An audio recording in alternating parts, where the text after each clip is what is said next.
주가가 오를 때 사람들은 숫자를 봅니다. 그러나 더 중요한 것은 그 숫자가 어디까지 시장의 기대를 끌어올리고 있는가입니다. 한국 증시가 장중 9,300선을 넘기고 전체 시가총액도 처음으로 8,000조 원을 돌파했습니다. 겉으로 보면 강한 랠리처럼 보입니다. 하지만 안을 들여다보면 오르는 곳과 밀리는 곳이 분명히 갈리고 있습니다. 왜 코스피는 뛰고 코스닥은 주춤했을까요? 그리고 이 흐름은 일반 투자자에게 어떤 신호가 될 수 있을까요? 한국거래소 집계에 따르면 코스피는 장 초반 9,300선을 넘어서며 장중 최고치를 다시 썼습니다.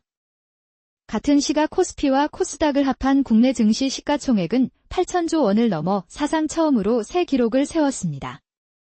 이번 상승의 중심에는 대형 반도체주와 일부 대표 업종이 있었습니다. 시가총액은 상장 기업의 주가의 발행 주식 수를 반영해 계산한 시장의 전체 가치입니다.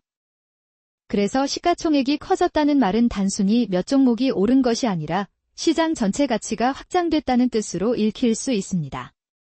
다만 지수 상승과 시장 건강이 항상 같은 뜻은 아닙니다. 특정 대형주가 지수를 강하게 끌어올릴 수도 있기 때문입니다. 이날 코스피는 전날보다 크게 오른 수준에서 출발했고 장중에는 9,330선 안팎까지 오르며 기록을 넓혔습니다. 반면 코스닥은 장 초반 1,000선을 잠시 보였지만 곧 약세로 돌아서며 다시 1,000 아래로 밀렸습니다. 같은 날 시장 내부에서는 업종별 온도 차도 컸습니다. 유통과 보험, 전기전자, 금융 등은 상대적으로 강했습니다. 반대로 일부 소재와 방어 업종은 힘이 약했습니다. 즉, 모든 종목이 함께 오른 장은 아니었습니다. 이런 장세에서는 지수만 보고 시장을 단순하게 판단하기 어렵습니다. 같은 날에도 체감 수익은 투자자마다 크게 다를 수 있습니다. 이번 흐름에는 해외 반도체 주가 강세가 영향을 준 것으로 알려졌습니다. 미국 시장에서 반도체 관련 지수가 크게 오르자 한국의 대표 반도체 종목에도 기대가 이어진 모습입니다. 삼성전자와 SK하이닉스는 모두 상승세를 보였습니다. 특히 SK하이닉스는 장 초반 강한 오름폭을 나타냈습니다.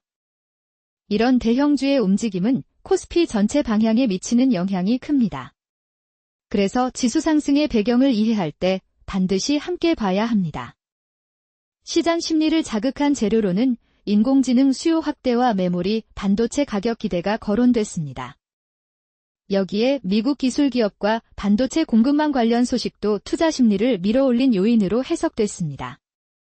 반도체는 한국 증시에서 단순한 한 업종이 아닙니다. 수출, 환율, 기업 실적 기대와도 넓게 연결돼 있습니다. 그래서 반도체주가 강하면 시장 전체 분위기가 좋아 보일 수 있습니다. 반대로 흔들리면 지수도 빠르게 압박받을 수 있습니다. 하지만 수급을 보면 조금 다른 장면도 보입니다.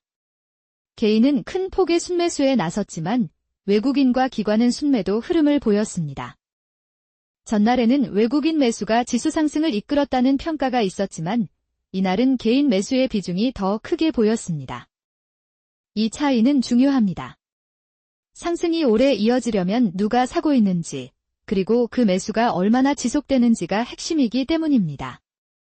개인 중심의 강한 매수는 단기적으로 지수를 끌어올릴 수 있습니다. 그러나 변동성이 커질 가능성도 함께 생각해야 합니다. 한편 원화 약세 흐름도 함께 나타났습니다. 달러 대비 원화 환율은 상승 출발했습니다. 보통 강한 증시와 약한 통화가 동시에 나타나면 해석이 간단하지 않습니다. 해외 자금 흐름과 위험 선호를 함께 봐야 하기 때문입니다. 또 국제유가는 다소 내렸고 미국 증시도 전반적으로 강세를 보였습니다. 이런 외부 환경은 위험자산 선호를 도울 수 있습니다. 다만 코스닥은 다른 이야기를 들려줬습니다.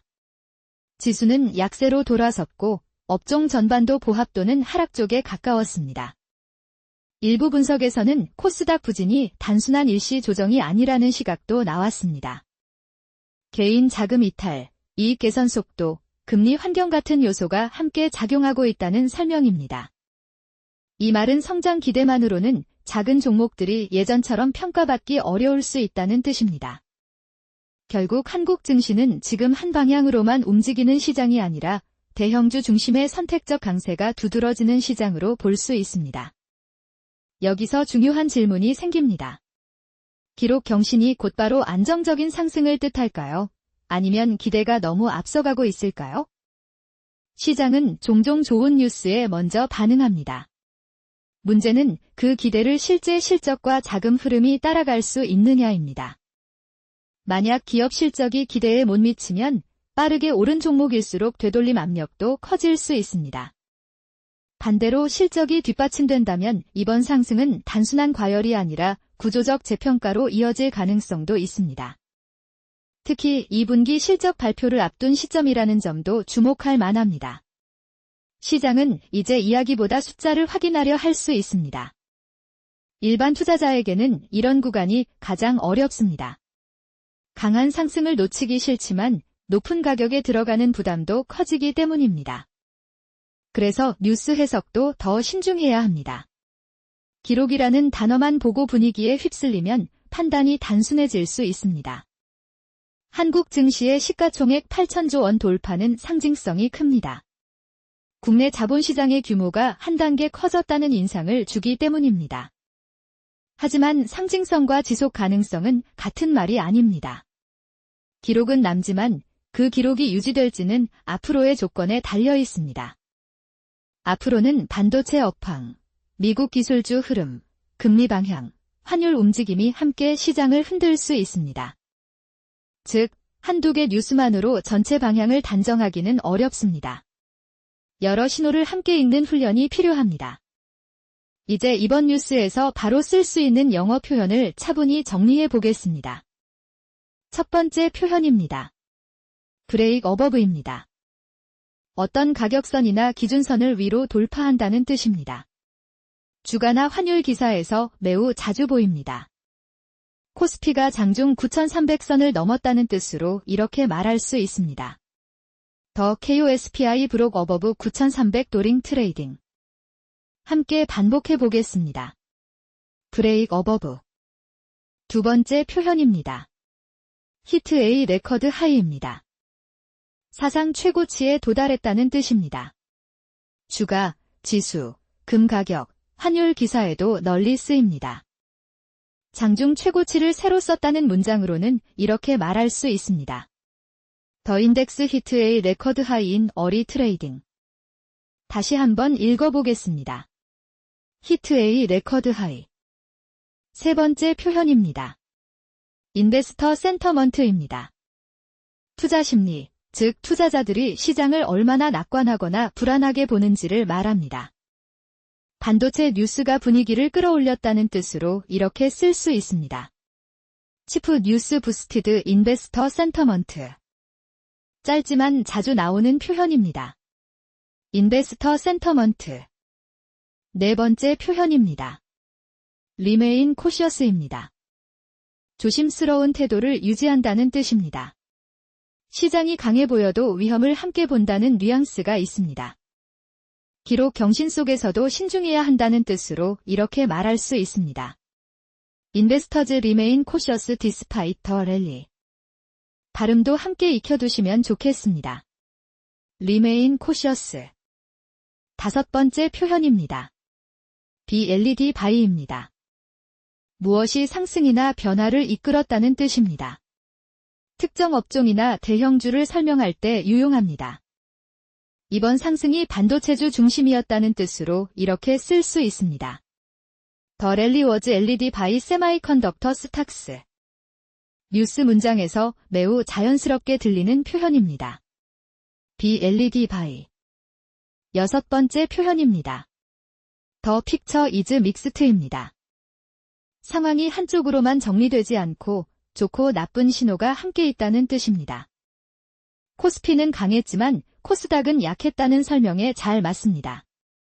The picture is mixed across the market. 짧아서 기억하기 쉬운 표현입니다. The picture is mixed. 일곱 번째 표현입니다. Depend on outside factors입니다. 외부 변수에 달려있다는 뜻입니다. 국내 시장이 해외 뉴스에 민감할 때 자주 쓸 수 있습니다. 앞으로의 흐름이 해외 변수에 달렸다는 뜻으로 이렇게 말할 수 있습니다. Future moves may depend on outside factors. 마지막으로 한 번 더 읽어보겠습니다. Depend on outside factors. 이제 표현을 짧게 묶어보겠습니다. Break above, hit a record high, investor sentiment입니다. 그리고 remain cautious, BLD by, the picture is mixed도 기억해 두시면 좋겠습니다. 끝으로 depend on outside factors까지 더하면 오늘 시장 기사를 영어로 이해하는 틀이 훨씬 선명해집니다. 영어 표현을 배울 때는 단어 뜻만 외우기보다 어떤 장면에서 쓰이는지 함께 익히는 것이 중요합니다. 예를 들어 hit a record high는 단순히 높다는 말이 아닙니다. 이전 기록을 넘어섰다는 비교의 의미가 들어 있습니다. 또 remain cautious는 비관적이라는 뜻과는 조금 다릅니다. 낙관 속에서도 경계를 유지한다는 느낌이 더 가깝습니다. 이번 뉴스는 한국 시장만의 이야기로 끝나지 않습니다.